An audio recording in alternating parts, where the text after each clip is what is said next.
Well, hello again. I'm Jeff Russell with Russell Realty Group, brokered by eXp Realty. And today we have a very special guest and dear friend of mine, Justin McLaughlin from Chicago.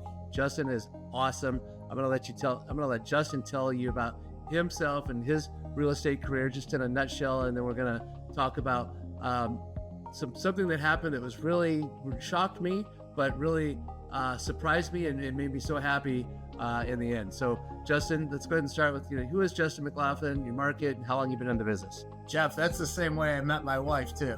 And that's exactly the same story, same tagline, everything. Justin McLaughlin, I'm with eXp Realty in the Chicago suburbs, southwest suburbs of Chicago. And, my real estate journey's a lot different than most, right?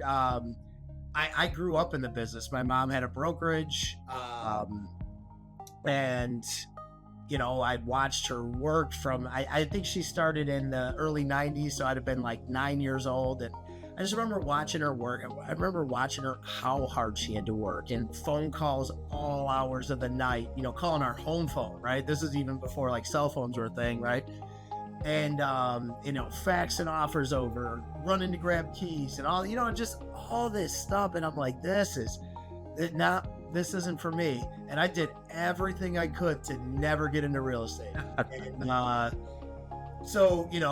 fast forward, I ended up becoming a union roofer and worked on some of the biggest buildings in the city of Chicago. And I loved it. I mean, I was outside. I was making very, very good money. And then about 6 years in is when I really, things were kind of changing economy wise, right? Like what was interesting about the crash was a lot of these buildings already had everything budgeted in. So you didn't see a lot of especially the roofing trade, you didn't see them totally going under because they already had these contracts with these other companies, and so we were continually working, but then it started to dry up because that crash lasted for a long time, and so after about the 6th year I was getting laid off a lot more. I was off for months. I was just getting tired of not working, and I ended up helping my mom around the office here and there just for some extra money, while collecting unemployment. Don't tell the government. I walked in one day and I saw a commission check sitting on the desk, and I knew how hard she worked on that property, with everything streamlined the way it was now. And I'm like, maybe I should try this real estate thing. It's got to be genetic, right? And so, next thing I know, I got licensed. I'm doing my thing, and then she had really gotten into the REO space, because everybody freaked out during the crash. Like, real estate's over. No one's making money, and she listened to what is that couple out of Texas? Tim. The 2 REO agents. Not sure. They do a podcast and coaching. I can't remember, but she ended up following them, and I know they're at eXp now. But their names are drawn a blank. But she did their podcast. She started doing everything they told, her to, and next thing you know, she had one of the biggest Fannie Mae accounts in our area. Nice. She had 100+ properties in her queue at any given time. And, so then I'm like, all right, now I know how to build this. So once I got licensed, I started getting some REO accounts, making my own connections, going to 5-star, and then I met Larry, and then I was here, and now I know Jeff, and we got this little REO foreclosure agent circle that's just, probably one of the best in the country, if you ask me. Probably about it, the best in the country. Yeah. I'm a little partial. We might be a little partial, but we got unbelievable connections because we took everybody's connections and connected those. Yep. No, that's So tell me what kind of production are you doing? Well, right now it's been a little slow for me, right? My group is just crushing it. They are probably still selling 10 to 20 homes a month. I mean, it's crazy the amount of production these guys are doing. I've been kind of sitting back, taking some time. After that 4-year run, I did pretty When you good. say your group, what do you mean when you say your group for the viewers? So my revenue share group at eXp. Your organization, your eXp organization, Yeah. below you, they're crushing it, right? Yeah, So they're- even though you're slow, you're still getting quite a bit of income, Oh yeah. passive income from what your organization is doing, and not paid by your organization, but paid by eXp Realty. Correct. Yep. Yeah. It's not taking anything out of their pocket. It's they're still just doing the things they do. They're getting paid what they get paid, and eXp is giving me their a certain portion of it. How much of that certain portion is that helping you with your, monthly obligations? Yeah. It's takes care of everything. So that's why like the pressure to go get a bunch of listings isn't out there. I'm just the last 4 years before this year. I mean, one, most of us made a lot of money. Two, most of us got really, really burnt out. I mean, it was a lot, especially in those first 2 years. So yeah, it's just helped out tremendously, and I don't feel pressure to chase that one lead that just won't call me back. Like I'll keep them eventually, but I don't need to chase them and pressure them. And not that that's what you do, but that's how you feel when you call. You weren't chasing the transaction. You were going after those transactions that you wanted to, and you were passing on others. So you were actually turning down listing opportunities because you didn't really need them. Yeah, and that's the other beauty of it is like, hey, I don't want to do this, but man, one of my agents in my organization are struggling to get anything going. Hey, take this listing, or here, take this buyer, take this renter. I don't want to have to deal with it. How cool is that? And that's just when I came to eXp 7 years ago, that's what most amazed me. Is just how giving and caring people were in your own market. Like, whoa, really? They're gonna help me with my listing presentation, or give me advice. Like this just doesn't happen. Like there's got to be a catch. Well, guess what? There's no catch. So I want to address the big elephant in the room. Tell everybody how long you were with eXp, your first run, and what happened, where you went, and my God, you came back.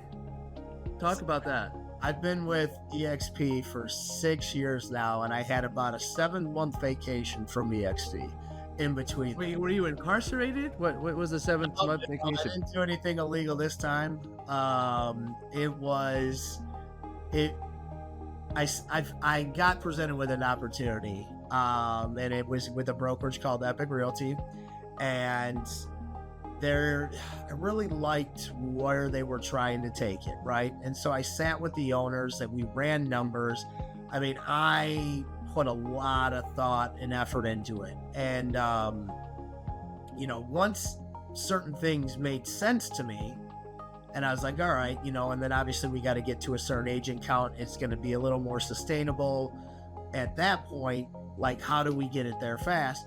And I could have been, basically one of the leaders in this state, right? And to start up, and I always wanted to be part of a startup, so it was like that little like bucket list thing too for me, where it was like, oh, this is a startup I could jump in, and if it all works out, wow, I'm just gonna be reaching out to me going, hey, why don't you ever sell any homes anymore? Like, I don't have to, Right.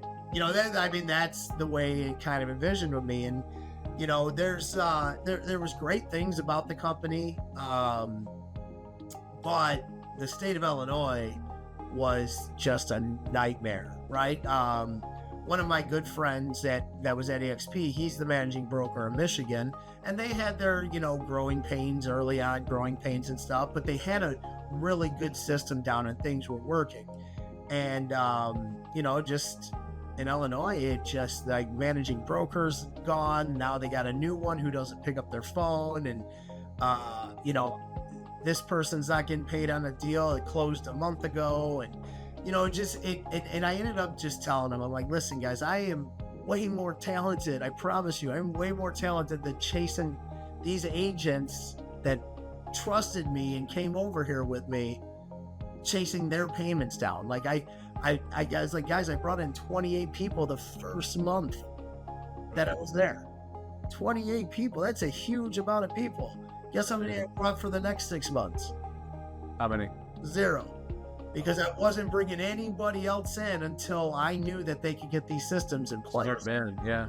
And well, in the end, it's my reputation. It's egg on my face, right? And right. And I had a couple of people who were upset with me when I came back, because they were like, "We trusted you," and I'm like, "I get it, guys.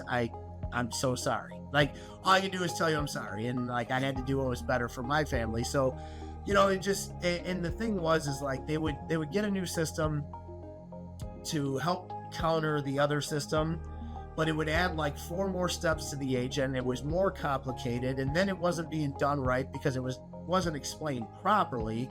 And then they found that there was glitches with those things where, it just like one thing after another. And it's unfortunate. After the 3rd managing broker in 7 months, I'm like, hey, guys, I gotta run, and I will not name the person's name, but I actually had somebody from the corporation call me just like 2 months ago, and because I came back in December of 2025 or 4, and he called me maybe just like 2 months ago and was just like, "Man, you bailed on Illinois at the right time." And I'm like, "What's up?" I guess they had 3. Now they've had 4 managing brokers since December. So within like a year and a half, they've had 7 different managing brokers in my state. They just for some reason can't get it together in Illinois. And so it was like, this is hurting my agents. This is hurting my pride. I'm getting frustrated. I need to go back and just regroup, focus on the things that need to be focused on, and stop looking for that shiny object. And on a brighter note, eXp allowed you to come back. Oh yeah, with open arms. Open arms. And what else did they do for you? Well, they were able to just kind of put me right back in where I was. Right? So you maintained your organization below you. Yep. So I came back, still had 40 something agents here, and we've built on that since I've been back. And then Wendy Forsyth. Love Wendy. That's our CMO. Yeah. And I was just with her 2 days ago in Detroit for the regional rally. Wonderful person and just unbelievable speaker and super smart lady. And she decided, I think with the help of a little nudge from Larry White, to put an article together about me returning. And that's great. They did a wonderful job on it. I mean, it was kind of a highlight for my career, like to be recognized by the brokerage. Like, I just bailed on this brokerage, and then I came back because I needed to, and they're like, "Listen, we're gonna write an article, about you, and we're gonna make it really awesome." And I just appreciated it. It was one of those things where I knew once I came back, Jeff, you're never getting rid of me again. That's great to hear. And you better not try and sneak out on us again, because we value your partnership. Everybody here at eXp is a partner. You're a shareholder, I'm a shareholder, and I think that's part of the reason why we all want to help each other, because high tides rise all ships, right? Correct. Raise all ships, I should say, rather. But well, Justin, thank you so much for being here. I really appreciate your time. I know you're a busy man. You got a lot going over there in Chicago. Until next time, the viewers, thank you for watching this, and I'm going to get a copy of that article, and I will post that with this video so people can read the article about you. Well, Jeff, man, it's always good seeing you, bud, and I can't wait to do it in person at some point and get back together and hang out. And but I'm glad to be back, and I got to leave you with this. So, okay, eXp Illinois was doing their Christmas party, I think December 15th. And that was the day the article was going to get released. And that was the day, or no, it was going to get released the next week, but this was a Saturday. And right. I ended up calling the managing broker. I'm like, "I'm coming back. and I'm coming to that Christmas party. Do not tell anybody. And so I showed up, and everyone's like, "What are you doing here?" And I'm like, "Oh, I'm recruiting," you know. So long story short, this guy, I don't know if you ever met Dwayne Hirsch. I know of him, but never met him. So he'd kind of disappeared for a couple years, but he was still at eXp, and he was like, "Wait, you left?" And he's talking to me about it, and he said something that I will never ever forget, and I am using it everywhere I go now. He said, "So you found out nobody EXP's better than eXp." Oh, I love that. I've never heard that. I was like, "Dwayne, hope you don't have a trademark on that, bud, because it's going on a shirt." Nobody EXP is better than EXP. I love that. I'm surprised I have not heard that. That's great. Thanks for sharing that, Justin. Absolutely. All Absolutely. right. Well, hey, I'll see you soon, and thanks again for being here. Yes, sir. Take care. You too. Bye, man.